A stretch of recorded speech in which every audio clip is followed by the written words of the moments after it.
নমস্কার বন্ধুরা, দিদির রান্নাঘর উইথ ব্লগ চ্যানেলে আপনাদের প্রত্যেককে স্বাগত। দেখুন, আজকে নিয়ে চলে এসেছি একদম সিম্পলভাবে আলু দিয়ে মুসুরির ডালের বড়ার তরকারি। তো আমি আজকের এই রান্নাটা কিভাবে করেছি চলুন দেখে নিন। তো দেখুন বন্ধুরা, মুসুর ডালের বড়ার তরকারি করার জন্য আমি এই বাটিটার মধ্যে অল্প একটু পেঁয়াজ কুচি নিয়েছি। আমি পেঁয়াজটা এখানে খুব বেশি ব্যবহার করব না। এবার দিয়ে দিচ্ছি মুসুর ডাল বাটা। আমি মুসুরির ডালের সাথে একসাথে করে বেশ খানিকটা রসুন, কাঁচা লঙ্কা আর গোলমরিচ দিয়ে একসাথে মিক্সিতে বেটে নিয়েছি ডালটা। এবার আমি বেটে নেওয়া ডালটা এর মধ্যে দিয়ে দিচ্ছি। ডালটাকে খুব বেশি মিহি করে বাটিনি,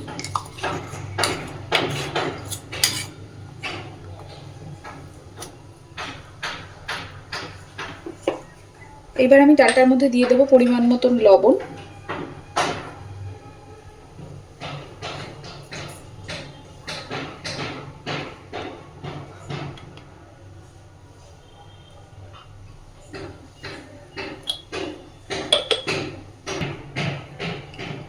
এবার দিচ্ছি হলুদ গুঁড়ো,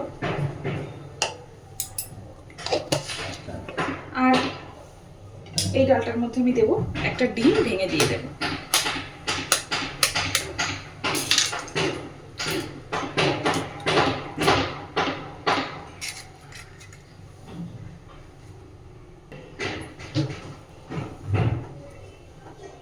আর কিন্তু এই বড়াটার মধ্যে আমি কিছুই দেবো না, খুব সুন্দর করে এটাকে মেখে এবার ভেজে নেব বড়াগুলোকে। তো চলুন গ্যাসের ফ্লেম অন করে এটাকে আগে খুব ভালোভাবে মেখে নিই।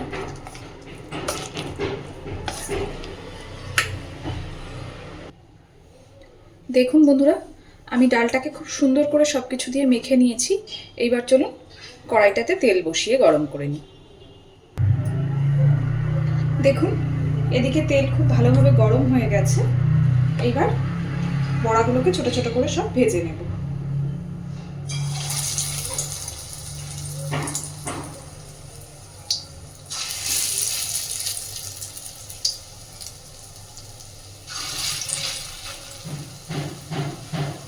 আপনারা কিন্তু চাইলে এর মধ্যে ধনেপাতা কুচিও ব্যবহার করতে পারেন।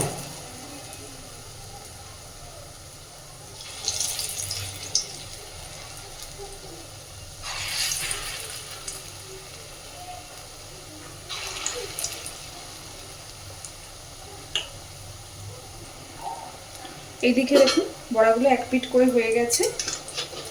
এবার আস্তে আস্তে উল্টে দেব।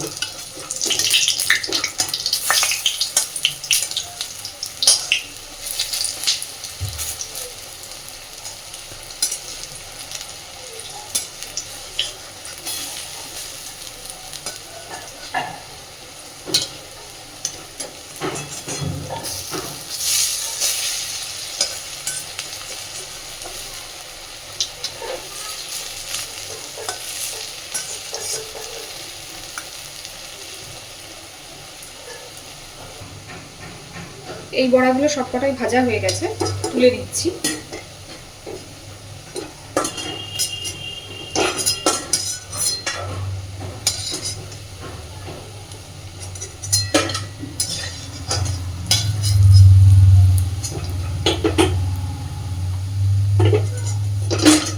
এই একইভাবে আমি বাকি সবকটা বড়াও ভেজে দেব। দেখুন বন্ধুরা, সবকটা বড়া আমি ভেজে নিয়েছি। এবার ওই তেলের মধ্যেই আমি আরো খানিকটা তেল দিয়ে দিচ্ছি।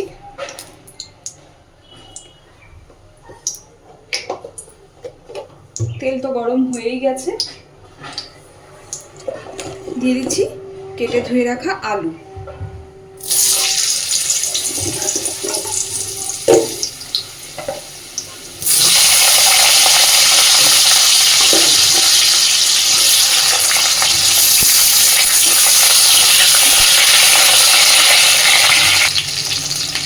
আলুগুলো এবার খুব সুন্দর করে লাল লাল করে ভেজে নেব। তো দিয়ে দিচ্ছি আলুর পরিমাণ মতন লবণ, আর দিচ্ছি হলুদ গুঁড়ো।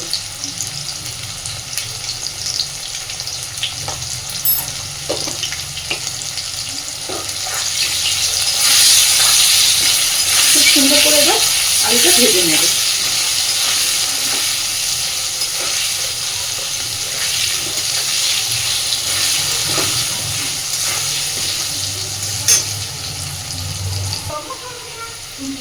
দেখুন আলুগুলো সব সুন্দরভাবে লাল লাল করে ভেজে নিয়েছি। এবার এই আলুগুলো তুলে নেব।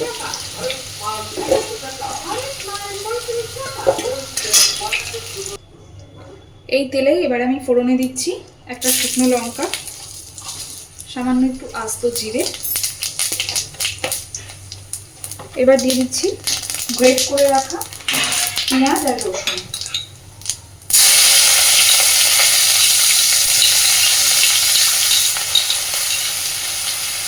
আমি কিন্তু এখানে পেঁয়াজ রসুনটাকে গ্রেট করে ব্যবহার করেছি, আপনারা চাইলে বেটে দিতে পারেন, কিন্তু এইভাবে দিলে না এই তরকারিটা খেতে বেশি ভালো হয়।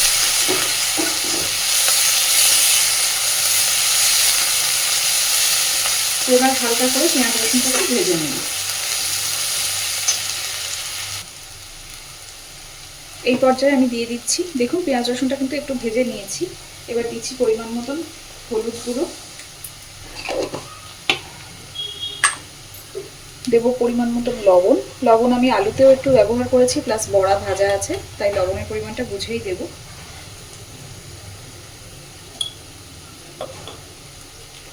দিচ্ছি লঙ্কার গুঁড়ো,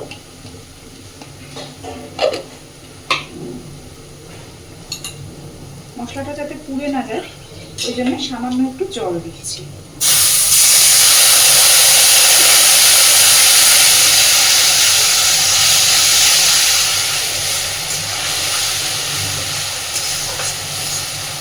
একই সাথে ভেজে রাখা আলুগুলোও দিয়ে দেব।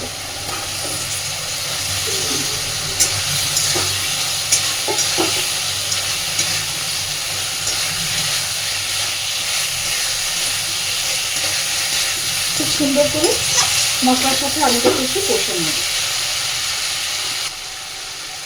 তো দেখুন আলু খুব সুন্দর করে মশলার সাথে কষে নিয়েছি, পুরোপুরি তেল ছেড়ে দিয়েছে মশলা থেকে। এবার আমি দিয়ে দিচ্ছি পরিমাণ মতন জল।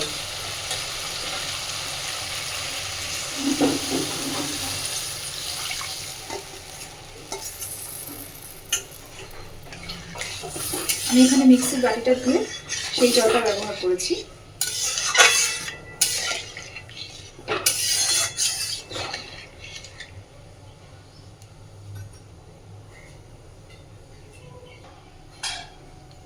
খুব ভালোভাবে ঝোলটা এবার ফুটিয়ে নেব।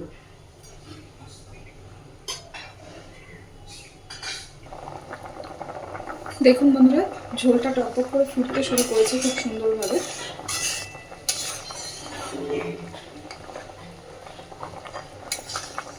আরো খানিকক্ষণ ফুটিয়ে নেব যাতে আলুটা সিদ্ধ হয়ে যায়, তারপরে আমি বড়াগুলোকে দেব।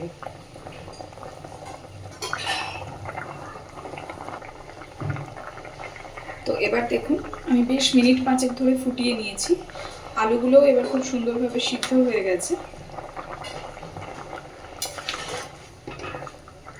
এই পর্যায়ে আমি ভেজে রাখা বড়াগুলো তরকারির মধ্যে দিয়ে দিচ্ছি।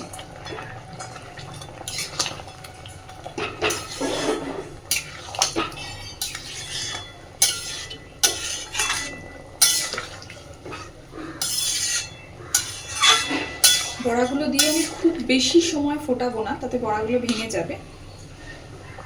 জাস্ট মিনিট খানেক ফুটিয়ে গ্যাসের ফ্লেমটা অফ করে দেব।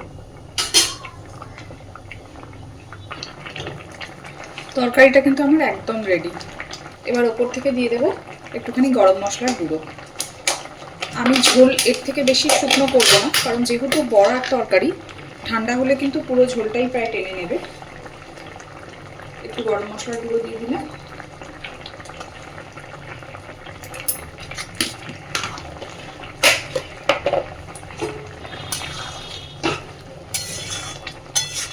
গ্যাসের ফ্লেমটা এবার অফ করে দিচ্ছি।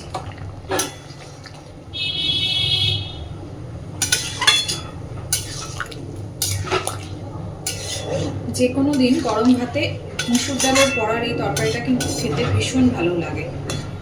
তো আজকের আমার এই রান্নাটা কেমন লেগেছে অবশ্যই আমাকে জানাবেন, আর প্লিজ আমার চ্যানেলটাকে লাইক, শেয়ার এবং সাবস্ক্রাইব করে আমার পাশে থাকবেন। ধন্যবাদ।